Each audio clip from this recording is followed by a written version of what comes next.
and welcome to Joburg Today. My name is Tumi Hlapo, bringing you the best of what's going down in and around Johannesburg.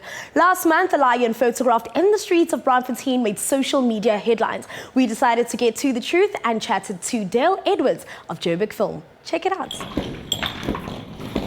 So tell us about Joburg Film. What do you do exactly? Johannesburg Film was introduced to promote Johannesburg as a film destination. And many, many years ago, everybody kind of went to Cape Town and started the industry in Cape Town. And I went with them and started the first feature films, and then came back and said, I just love Johannesburg. I love the vibe. I love everything about it. And it was about concentrating on Johannesburg itself. And a lot of my clients from Cape Town overseas just kept me working and needed locations and needed scouting, and that's how Joburg Film just developed. Mm-hmm. So Joburg Film is here to promote us, for international producers to come out here and say, listen, here's my script, can you match it, can we do it in Johannesburg, and if that's possible, and we'll take it from there and go right through. How competitive is this space? I mean, especially to attract international filmmakers to the city of Joburg, do you have to convince them? The Rand is doing very well right now, so that will bring costs down on their side. The Rand helps us, so obviously we love that. Not many people can say that, but that's obviously something we love. Mm-hmm. And sometimes they'll arrive and they'll have a script, and we had a thing last year with BBC.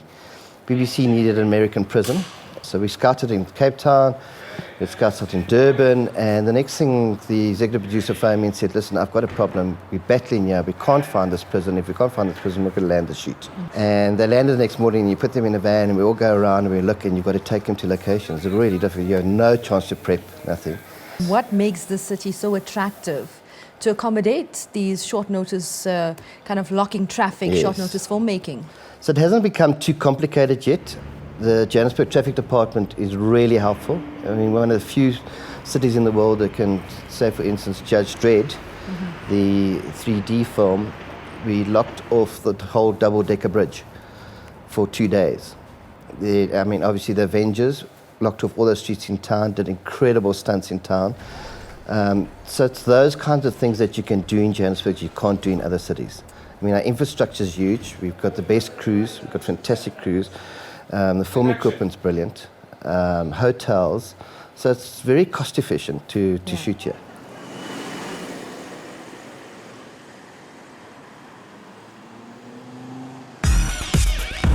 Like us on Facebook, joburgtoday.tv, and follow us on Twitter at Joburg Today. Wits University's West Campus is home to the oldest and largest tree in Johannesburg. Check this out.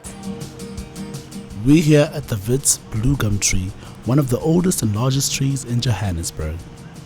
Initially we said the tree was from the early 1900s, but subsequently the opinion is that it is older. It's probably from the 1880s. The tree is 32 meters high.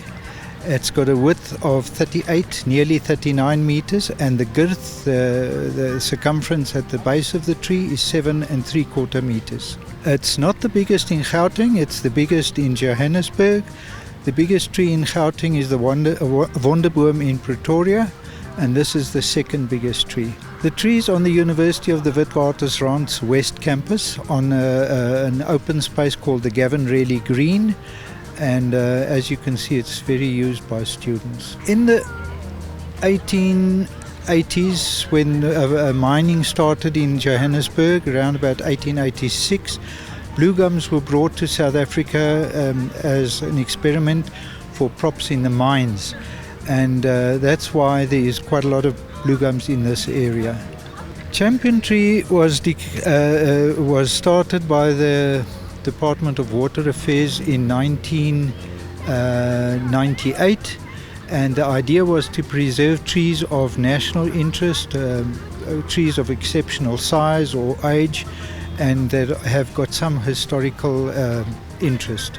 Being a champion tree, we're not allowed to touch it, we're not allowed to even prune it without permission, but it gets watered, and you'll notice that there's a mulch around the base of the tree, which we hope to help the tree as well.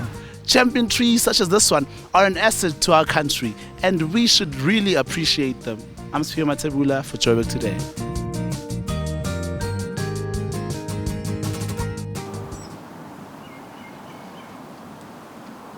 Hi, my name is John Barker. I'm the director of Spud 3 Learning to Fly, and you're watching Joburg today.